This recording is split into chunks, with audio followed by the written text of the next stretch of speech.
अन्नानै नोंथांमोना आंनि भिडिअखौ नायनायनि सिगांनो प्लिज गाहायनि लाइक बाटनखौ क्लिक खालाम आरो आंनि भिडिअखौ नायनानै बोरै मोनदों कमेन्ट बक्सआव लिरनानै हर आरो प्लिज आंनि चेनेलखौ साबस्क्राइब खालामनो दाबावथार।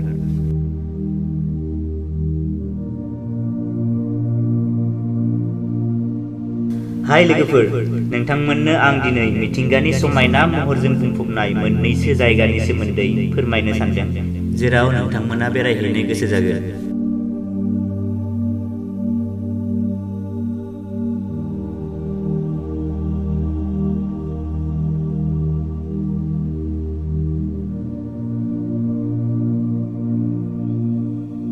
मिथिंगाया जोबोद समायना आरो सोमोनांथाव। माब्लाबा मिथिंगानि सोमोनांथाव महरा जोंखौ गोमोहोयो आरो सानफ्लांहोयो मा बेयो सिमांसो ना मोगथांसो।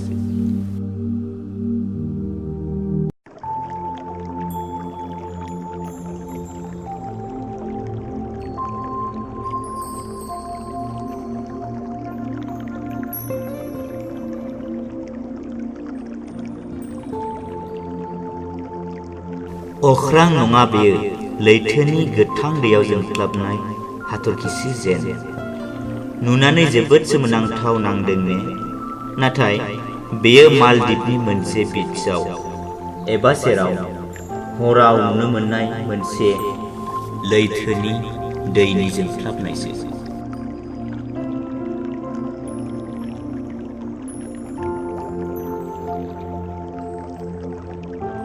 बे जायगानि मुङानो जादों वारहु आइलेन्ड।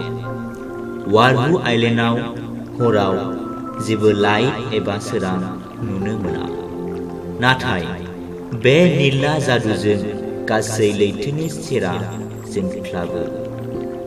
बेखौ नुना ओरै नाङो दि थरसे निला हाथरखिया लैथोआव गोग्लैफैदों। सोरबा बे समायना नुथायखौ ओशेन्स अफ स्टार्स बुङो आरो सोरबा सी अफ स्टार्स। हराव बे जायगाया मुलुगनि बयनिख्रुइ रमान्टिक जायगा, हेभेन अन आर्थ।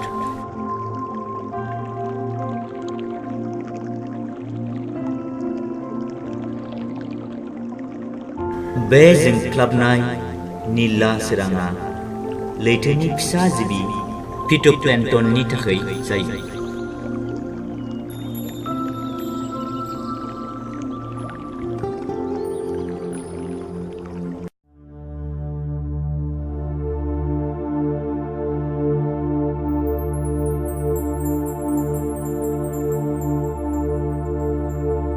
एरिज'नानि गुथाल एबा वेब अफ एरिज'ना। बेयो आमेरिकानि साहा फारिया खाथियाव दं।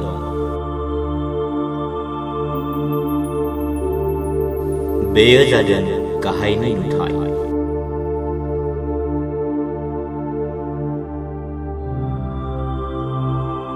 आरो बेयो गोजौ सानि बाहागो, जाय जोबोद समायना।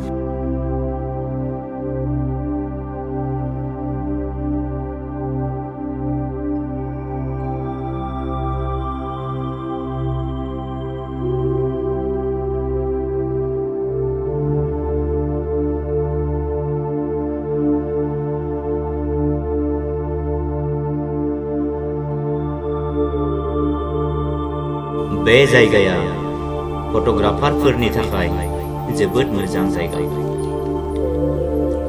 जुदि नोंथाङा बेयाव थांनो गोसो दङब्ला, नोंथाङा 4 दाननि सिगाङावनो बुकिं खालामनांगोन, मानोना सानसेयाव बे जायगायाव सा 10 जनल' थांनो होयो आरो बे सा 10 जनाबो लटारि सिस्टेमैसो सायख'जायो।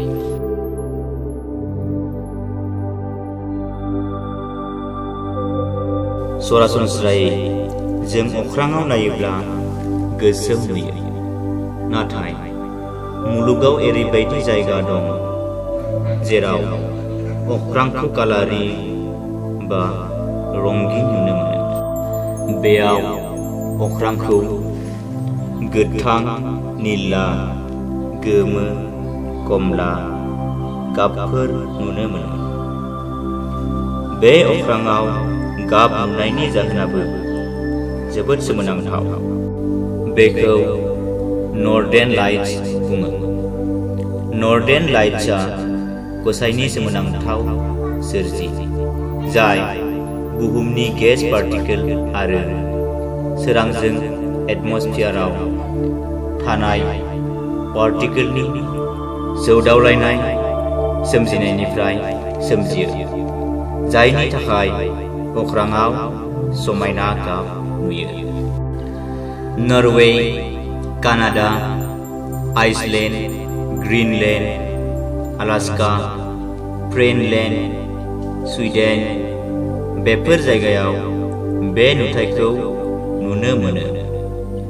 जुदि नोंथांमोना बे जायगाखौ नायनो गोसो, अब्ला ग्रीनलेन्डआ बयनिख्रुइ साबसिन।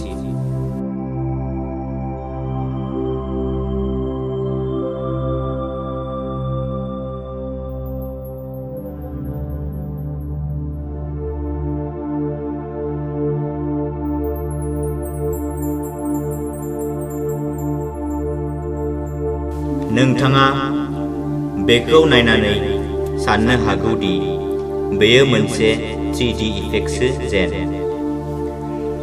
बेयो मोनसे खरं जाय निउजिलेन्डआव दं। बे खरंनि मुङा ग्लोवर्म केभ। बे जायगाया जोबोद गोसो बोगथावना। बे फिसा फिसा जोंनाय लाइट्सफोरा थारैनो मोनसे जोंग्रा एम्फौ जाय खरं सिङाव जोंनानै थायो। बे जायगाया निउजिलेन्डनि नर्थ आइलेन्डआव दं।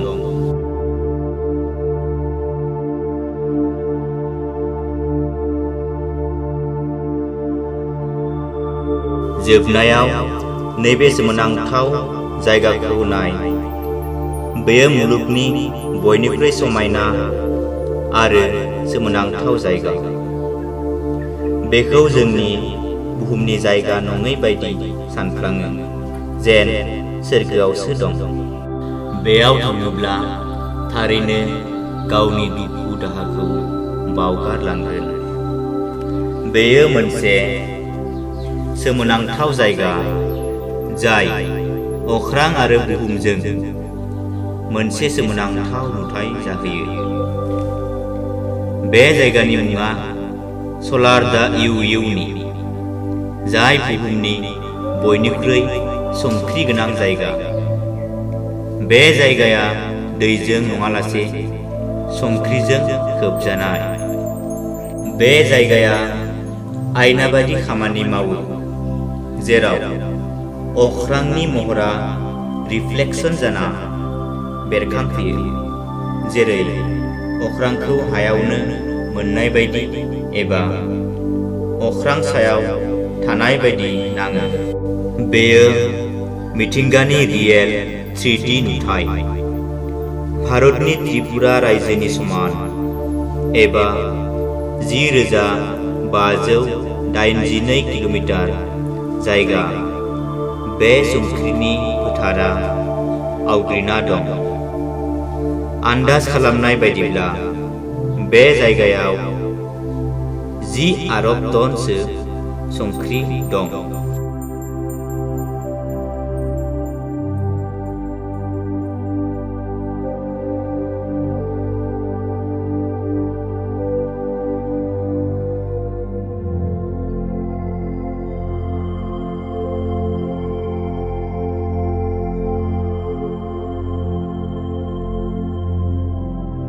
हाय लोगोफोर, दिनैनि थाखाय बेखिनियानो।